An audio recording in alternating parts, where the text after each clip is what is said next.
Okay, let's kick this off with a thought for you. Why do so many fantasy worlds we spend time in, especially in D&D campaigns, sometimes end up feeling, well, a little predictable? You know, the orcs are always aggressive, the elves only care about beauty. It feels like we're hitting the same story beats again and again sometimes. It's a really common challenge, isn't it? You've built your map, you've placed your dungeons and towns, but when the players actually interact with the people living there, Yeah. the cultural layer can sometimes feel a bit thin. It's kind of the difference between like a stage backdrop and a place that genuinely feels lived in. Lived in, died in, argued in for centuries. Yeah. Exactly. Yeah. And that's really the mission for this deep dive. We've got some fantastic source material. This article from LitRPG Reads, Advanced World Building for D&D, How to Create Unique Cultures in Deep Histories. And we're going to explore strategies drawn from it. The goal, to move beyond those familiar templates and create genuinely unique, deeply layered cultures and histories for our settings. Right.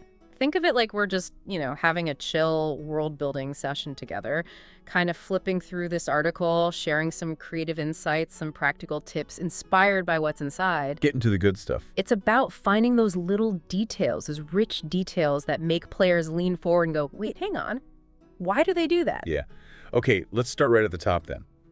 Understanding cultural identity in these fantasy worlds. The source material makes a really strong case for going way beyond just simple one-word descriptors, right? It's not just they're stoic. Right, it's not enough. What the article talks about is building a felt texture. That's the phrase they use. Felt texture. I like that. Yeah, it's woven from language, their core values, those unspoken norms, taboos, their aesthetics, their myths, and crucially for realism, their internal contradictions. Okay. Because, a truly believable culture isn't some neat, organized box. Its traditions have depth, maybe some pretty fractious roots that people still argue about. Like, maybe a culture's known for amazing hospitality, but there's this one specific, really obscure ritual you have to perform. And if you mess it up, it's a massive, massive insult. Or maybe a society seems totally unified, but underneath there's this deep historical split, this schism that causes tension, even if they don't talk about it openly. And what's fascinating, and the article points this out, is how much geography, history, and politics act as crucibles for that culture. Crucibles, yeah. Imagine people living under the constant threat of, colossal storm magic. How would that shape their coming-of-age rituals? Totally different. Versus, say, a city built on major trade routes that's just absorbed influences from a dozen different lands over centuries. These external forces aren't just background noise. They actively forge the culture. The source wisely suggests drawing inspiration from the real world, obviously, but then twisting it, giving it that fantasy logic. Right. Don't just copy-paste. Yeah, don't just lift a historical culture whole cloth. Yeah. Take the idea of a coming-of-age trial, sure, but make the trial involve navigating, like, a literal labyrinth of psychic echoes left by ancestors. Oh, nice. Or hospitality rituals where guests have to offer a drop of blood to some kind of household spirit or deity. Yeah. That transformation, that twist, that's the key bit. Yes, and the article provides this fantastic list of types of elements to think about. Not every culture needs all of them, obviously, but just thinking about, their specific justice system, unique hospitality rituals, what counts as a coming-of-age tradition, their relationship with gender roles, or even just, what their staple foods are and how they eat them. Or color symbolism, fashion, taboos, rituals around birth or death, their sports and games, art styles, how they educate their young. Body modification norms. Public versus private behavior, holidays, even just how they greet each other. Yeah. Or resolve conflict. That list in the source is really comprehensive. It just sparks ideas. It really makes you think beyond the surface level, doesn't it? Yeah. And a crucial point here is acknowledging dynamism and diversity. Okay. Culture isn't static. It shifts over generations. Young people push back against tradition. Outside influences always creep in. Plus, and this is important, not every single person in a society follows every single rule to the letter. Right, no monocultures. That internal diversity, that potential for friction, makes a culture feel much more real. So building on that identity piece, let's dive into designing mythology, religion, belief systems. Yeah. This feels like, well, the bedrock for so much cultural behavior, right? Absolutely. Shared beliefs are incredibly powerful forces. They can be the glue holding an empire together. Or the wedge that splits it apart. Exactly. Fractures it into warring states.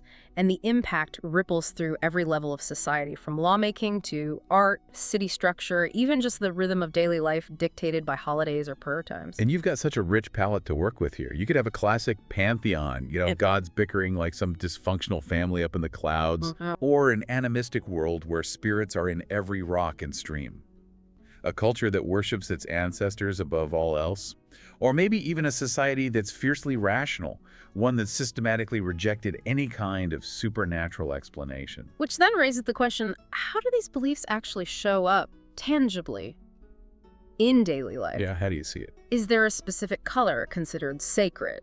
Or a food that's totally forbidden? Are there required ritual dances for certain seasons? Are there these long, arduous pilgrimage routes people are expected to take? How do their creation myths shape their view of the world, their view of death or destiny? Grounding that abstract belief in concrete actions, that makes it real for players. And it's instant plot fuel, isn't it? Imagine a cleric having a crisis of faith because something they've seen clashes with dogma. Oh yeah. Or a paladin facing a test of their core ideals. A scholar hunting for a lost heretical text that could completely upend the dominant religion. These stories just emerge naturally when belief has actual teeth in the world. The article details so many specific elements here too. Things like divine trials, competing creation myths. I love that one. Me too. Sacred colors or numbers, heresies and forbidden practices, deities maybe having animal forms or avatars, prophecies, apocalypse predictions. Ritual fasting or feast days, complex priesthood hierarchies versus maybe wandering shamans, rites of exorcism or cleansing, different methods of divination, sacred relics, and their histories. Daily prayers, mortal champions or saintly heroes, tombs and sacred sites. There's specific doctrine on what happens to the soul after death. Maybe taboos around certain jobs or objects. Loads of stuff. The key takeaway here is the muscle of faith. Belief isn't just flavor text. It should actively shape the world. It can lead to laws that seem bizarre to outsiders. Right. It can grind city life to a halt for major holidays. It can fuel incredible acts of sacrifice or horrifying fanaticism. NPCs' deepest convictions should drive their choices, and factions should absolutely clash over interpretations of doctrine. Okay, speaking of things that shape societies over the long haul, let's talk historical depth and timeline anchors. History isn't just a list of dates, is it? It's a living web. Cause and effect, consequences that echo. Exactly right. Think about big anchor events. These are the world shakers. Massive wars, huge migrations, the moment magic returned or maybe vanished, devastating plagues, undeniable acts of the gods. Yeah. These aren't just trivia points. They send ripples through languages, they redraw borders, they create feuds that run through family lines for generations. Like a major migration might leave behind pockets of, strange dialects or architectural styles you wouldn't expect. An old rebellion might be remembered totally differently by the winners and the losers, maybe living on in quiet folk songs. Geography gets permanently changed. Political factions pop up directly because of these historical schisms. The article mentions the betrayal of the Sky King as an example, that single event that could easily be the origin story for two noble houses locked in rivalry for centuries. Instantly gives you conflict. And you don't need to write a 1,000-year history textbook, right? Just focus on these timeline anchors, maybe 5 to 10 really memorable events that basically everyone in the world references in some way. Like knowing a region was once ruled by the clock court, as the article suggests. That instantly gives you plot hooks about lost secrets, archaic laws, maybe malfunctioning constructs. Exactly. Or other examples from the source like the year without sun, or the plague of dreaming eyes, or the collapse of the Song Towers. They just drip with immediate flavor and mystery. These anchors become signposts for you and the players. They let you improvise because you know the big moments that shape the now. And remember, history in your world should feel like a living document. It should be open to reinterpretation. There should be disputed accounts, buried truths. The past coming back to haunt the present. Absolutely. That flexibility is crucial for actual gameplay. Players might uncover something that changes the official story. Another subtle, but I think really powerful tool is developing languages, dialects, naming conventions. Even just a few carefully chosen phrases or distinct naming style can make a society feel incredibly real. It really does. Language colors everything, doesn't it? Yeah. How people interact, how they think. It's a huge marker of identity. Think about the difference between like super formal court speech and the rough slang of dock workers down by the port. Or Words borrowed from trading partners, idioms that only make sense in one region, maybe certain words that are completely taboo to even speak aloud. Generations might even develop their own slang. And naming conventions. They do so much heavy lifting. Maybe people are named after virtues or actions they hope to embody. Or maybe family names track back through generations of, like, specific accomplishments. Or perhaps using divine names in just everyday chat is completely forbidden. Consistency with just a few rules like that is way more impactful than trying to, create a whole dictionary. Oh, absolutely. You do not need to be a full-on conlanger for this. A handful of unique words, curses, greetings, maybe concepts that don't quite translate, or just a distinctive naming pattern makes a huge difference. Choose details that reinforce the cultural nuances you're going for. The article throws out ideas like naming people after verbs, a taboo on writing or speaking divine names, developing a trade pigeon between cultures, finding lost alphabets. A language spoken only in dreams, how cool is that? Right, or seasonal dialect shifts, languages with genderless pronouns, very specific formal addresses for elders, unique politeness rituals. Curse words derived from magic going wrong, naming traditions that add a parent or mentor's name, gesture-based languages, forbidden words or topics. Naming based on birth time or astrology, rhyme-based communication for official announcements, written contracts done only in pictograms, or using song as a legal or historical record. It's fascinating how these little linguistic quirks can reveal whole stories. Why is that word taboo?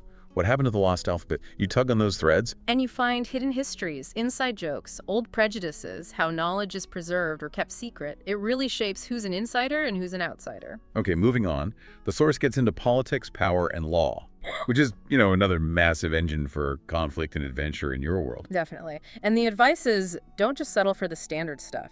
Feudal kingdom, democracy. Think about a whole spectrum of unique power structures. Like what? Well, tribal councils, maybe feudal vassals who are answerable to some kind of magical entity, not just a king.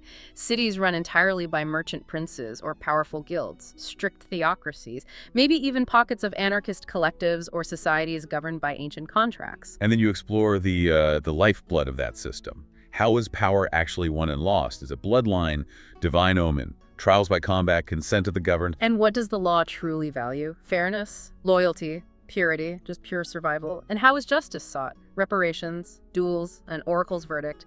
These systems reveal the culture's deepest values. The specifics matter so much here. Rules for succession, how elections work, if they even have them, what counts as civic duty, the power of oaths or contracts. Is loyalty inherited? What does citizenship actually mean? Is it a right, a burden, a prize? And how is dissent handled? Public debate, secret police, ritualized arguments. The article is great for sparking ideas here too. Trial by song or storytelling, I love that one. Yeah. A rotating monarchy, election by lottery, councils bound by unbreakable oaths, voting rights tied to caste, blood debt enforcement as a form of legal justice. Arbiter duels settling disputes. A city entirely governed by trade guild heads. A ruler chosen via prophecy or omen. A strict theocracy, restorative justice systems. Even mob law being formally recognized somehow, or rule based on ancient pacts, power transferred by ritual adoption, formal legal dueling societies. Public service as a requirement for citizenship. Exile or shunning as the main punishment. Or grand judges who traveled the land dispensing justice. These aren't just background rules. They are inherent story engines. Yeah. Right? Corruption in a system like that breeds resistance. Unjust laws create rebels. And when the players inevitably challenge or try to work within these systems, They're actively writing the history of your world, making their mark. okay, let's look at social stratification and cultural conflict next. Yeah. Every society divides itself up somehow, doesn't it? Always. By class, caste, birth, achievement, maybe superstition or magical ability. And wherever you have divisions, you have tension. That gap between groups is just fertile ground for strife, unlikely alliances, and adventure opportunities. Privilege exists in so many forms too. It can be super obvious, like laws favoring the landed gentry, or incredibly subtle, like a specific type of clothing, or maybe even a silver tattoo that grants you access to certain places or conversations. And you have to ask, is social mobility even possible? Is it a pipe dream or a hard-earned reward? And how does prejudice infect daily life? In speech, in customs, even in the architecture, exclusive neighborhoods, segregated spaces, maybe even certain foods being forbidden to certain groups. These fault lines are just built-in adventure hooks.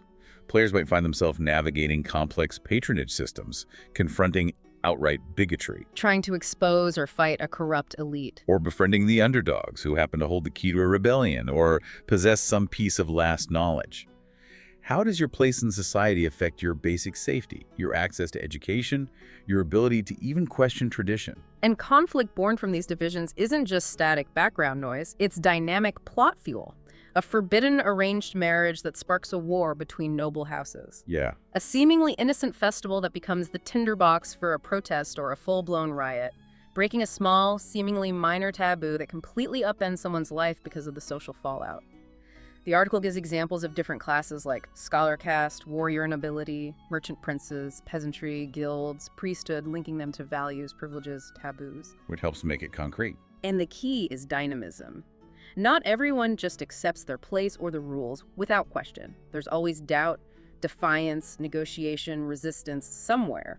Beliefs and values can shift depending on who you ask, where they sit in society. Exactly. Cultural conflict isn't just drama, it's often the engine for real evolution and change within a society. Okay, let's bring it right down to the ground level now. Everyday life in cultural detail. This stuff is often overlooked, but man, it feels like the soul of the setting sometimes. Absolutely. The small, the mundane details, that's what makes a world feel genuinely lived in, real. How do people sleep? What's a typical meal like? How do they greet strangers versus loved ones? What do they wear and why? How do they mourn their dead?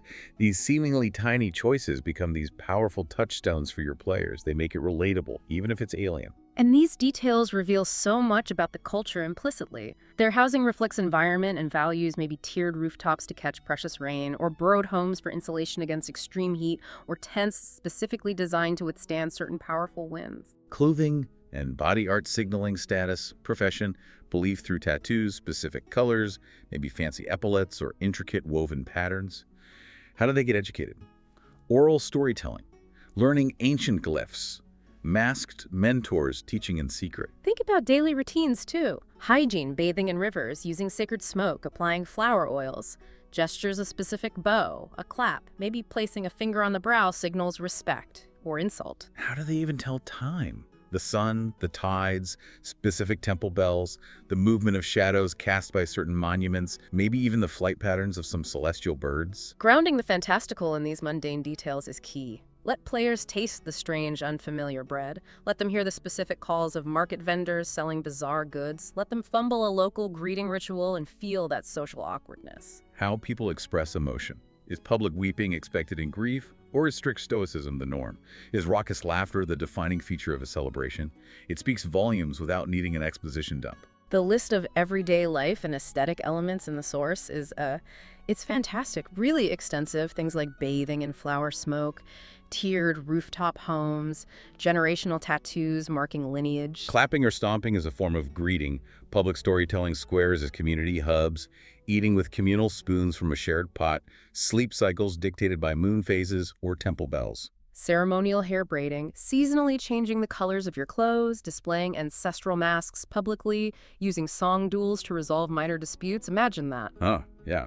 Personal shrines in homes, rain-collecting cisterns as status symbols, ritual silence at dawn or dusk, flying kites to ward off misfortune, decorative paint on livestock. Using trade beads as common currency, shadow puppetry for news or satire, public baths as social meeting places, food thickened with some unusual local flour, literacy indicated by tattoos. Packs sealed with a shared drink or smoke, garden shrines, farewell rituals involving tossing pebbles into water, specific items carried as luck bringers. It's just a goldmine of inspiration. These details make the world tactile, memorable. They let players imagine what feels deeply familiar to the people living there, and what would be truly missed if it were lost. It grounds the epic lore in the reality of just living. Of course, cultures rarely exist in perfect isolation, right? So cultural exchange, migration, and the hybrid societies that result, that feels vital for a dynamic world. Absolutely critical. Trade routes, wars, migrations, diplomacy, all these forces drag customs across borders. They lead to blending, merging. And hybrid societies are incredibly fertile ground for stories precisely because they contain that inherent tension and diversity. You can see the signs of this exchange everywhere, can't you? Yeah. People having dual names reflecting different heritages, fusion foods combining ingredients or cooking styles from different places. Creole religions blending different pantheons or belief systems, widespread bilingualism, loanwords creeping into daily speech, even subtle accent marks that give away a person's origin. But there's also the shadow side, as the article points out. Prejudice against outsiders. The lingering trauma of forced migration or conflict shaping identity for generations. Xenophobia towards those seen as other. Secret societies may be trying to preserve a pure tradition against outside influence.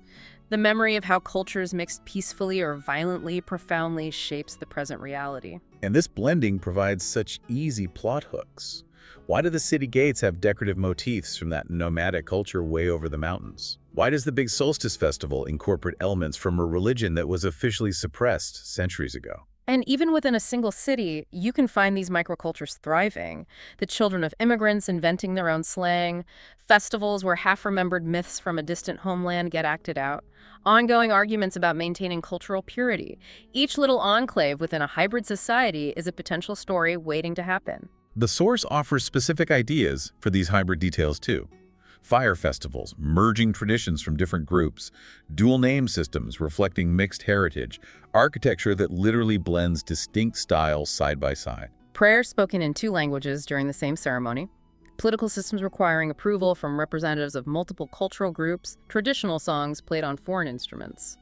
Shared market districts where parallel currencies are used, mixed wedding rituals combining customs, fashion that fuses colors or cuts from different cultures, children's stories featuring blended mythical creatures. Decorative motifs combining different geometries, memorial plazas commemorating moments of both exile and acceptance, festivals with mandatory foods from multiple cultural origins, martial arts mixing techniques from different schools.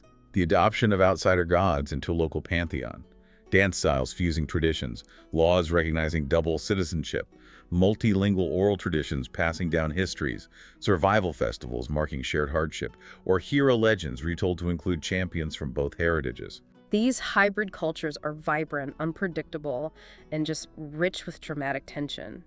That friction creates new art forms, leads to social struggles, results in unexpected triumphs. They're fantastic mirrors for real-world complexity and provide endless arenas for quests, alliances, intense debates. Building on that, let's think about creating unique regional cultures within your world.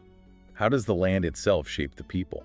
Geography plays such a huge role, doesn't it? People in harsh mountain environments might develop a culture valuing endurance, stoicism, tight-knit community for survival. Whereas those in vast open plains might be more nomadic, valuing cunning, adaptation, maybe speed, local resources, or the lack thereof, dangers, climate.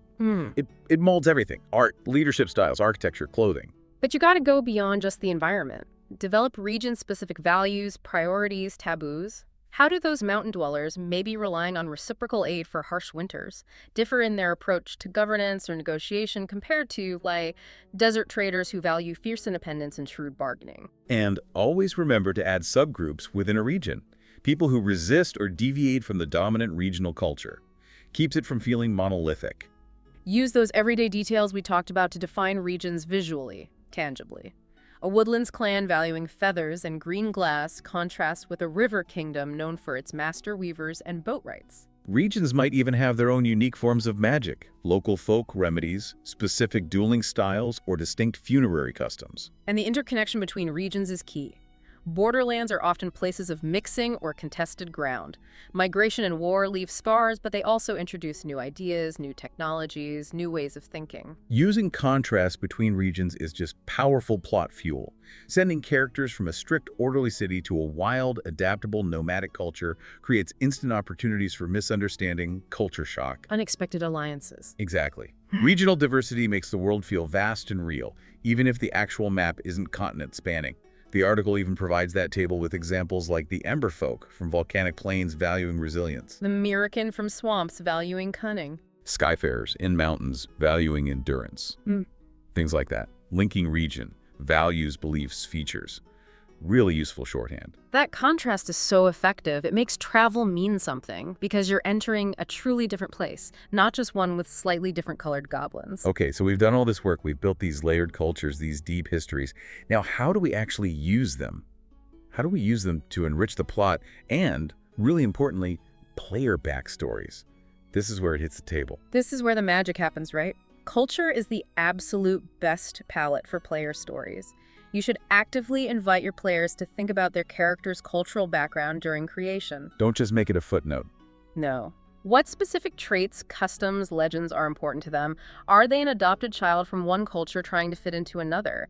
Are they in exile, desperately clinging to the taboos of their homeland? Are they an iconoclast, rejecting everything about their upbringing? Explore that identity with them. What do they miss about home? What parts of their culture do they actively reject?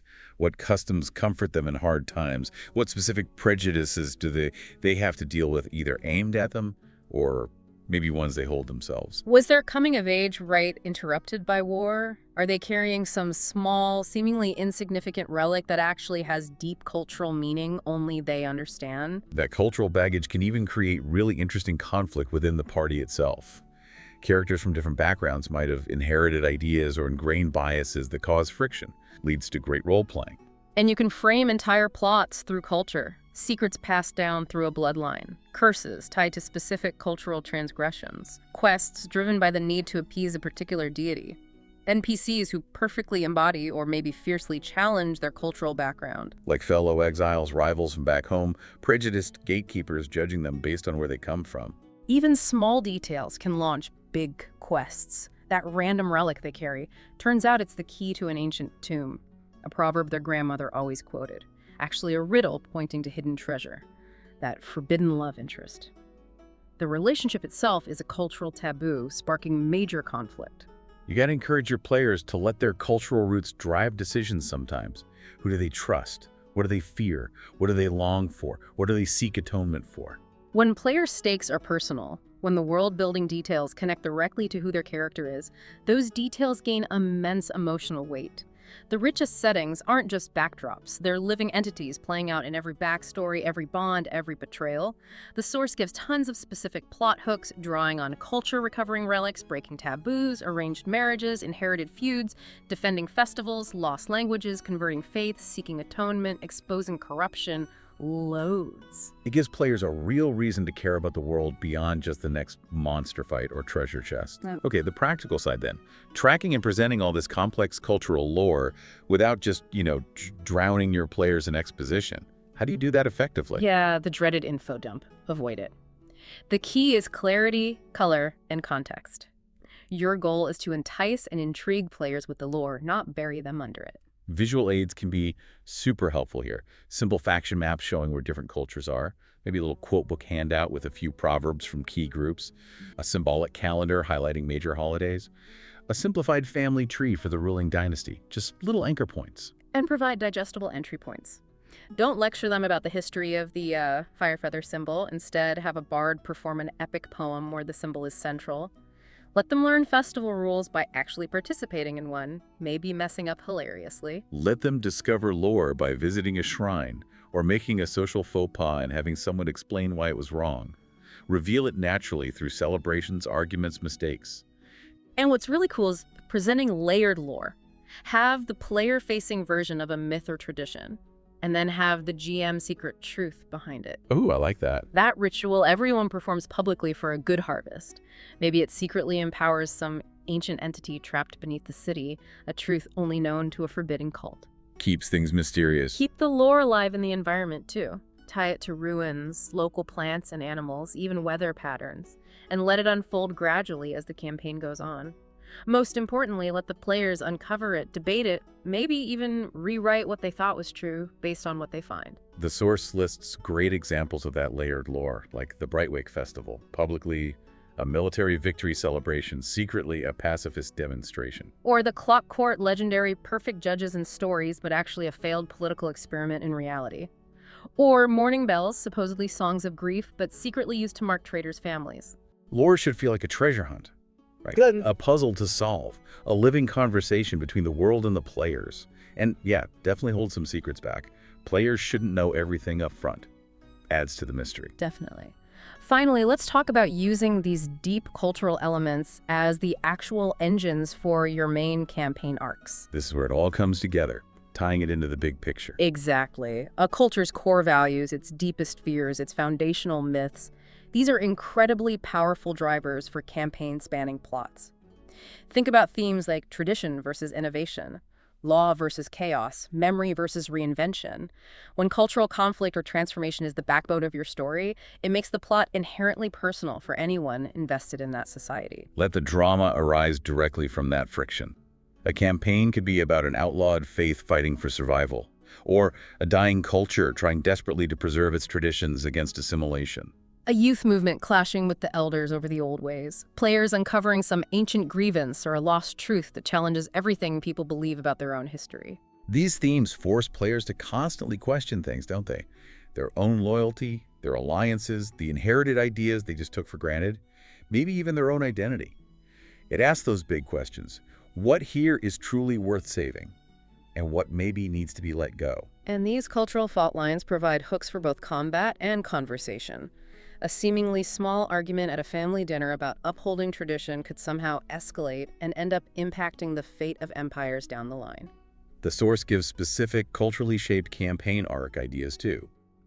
Preserving a near-extinct language or ritual, the outlawing and eventual revival of a forbidden faith, a youth-led revolution-changing society. Rediscovering and maybe restoring a lost empire, faction wars driven by deep cultural differences, quests for the true meaning of ancient prophecies, dealing with heresies that threaten the social order. Auctioning off ancestral lands and the conflict that causes civil war sparked by disagreements over magic use rooted in cultural beliefs, rebellions stemming from unaddressed ancestral crimes. Seeking healing or vengeance after a genocide, navigating an immigration crisis, and the cultural clashes that result. Resolving a deeply misunderstood prophecy that's causing conflict, or maybe repairing a broken pact between gods and mortals that affects two different cultures profoundly.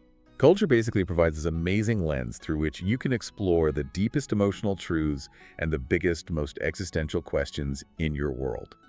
These themes inspire the story, sure, but the campaign itself is always a living conversation between you, the GM, your players, and the world you're all building together. Well put. So to kind of wrap this deep dive up, creating these advanced cultures and histories, it isn't just about filling notebooks or drawing intricate family trees, is it? Not at all. It's about making a world feel old, layered, complex, genuinely worth caring about. Culture and history, that's what makes your setting a place where legends are born, where memories can either heal or hurt, and where the past is never really truly dead. And it's absolutely a process. It's not a destination. Don't feel like you need to have it all perfect from day one. Experiment. Iterate. Real societies grow unevenly, they borrow ideas, they spiral off in unexpected directions. And importantly, player choice and actions should shape the history of your world as you play. Ruined cities, forgotten rituals, they aren't endpoints. They're invitations for new chapters to be written by the players. Yeah, invite your players to become part of that history. Let them choose to revive old customs, or challenge unjust laws, or rediscover fragments of myths no one else remembers. Allow your timelines, your taboos, your traditions to flex and respond to what they do. A static world is, well, it's a dead world. Ultimately, a setting isn't finished when your notes are full. It's finished when it feels as alive, as contradictory, and as full of potential as a real human society. So go forth. Populate your worlds not just with monsters and treasures, but with flawed, vivid societies full of stories waiting to be uncovered.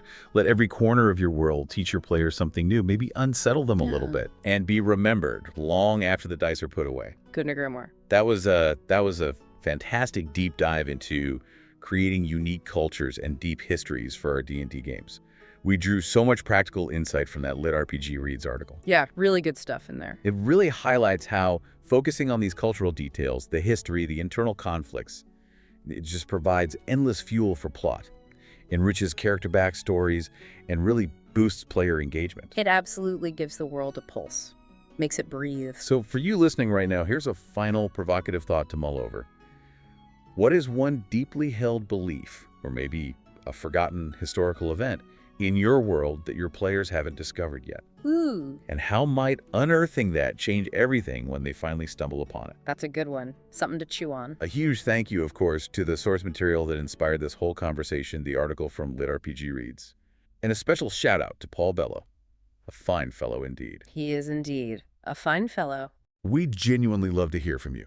Share your own favorite world-building methods. Tell us about a unique cultural detail you created that really worked in a campaign.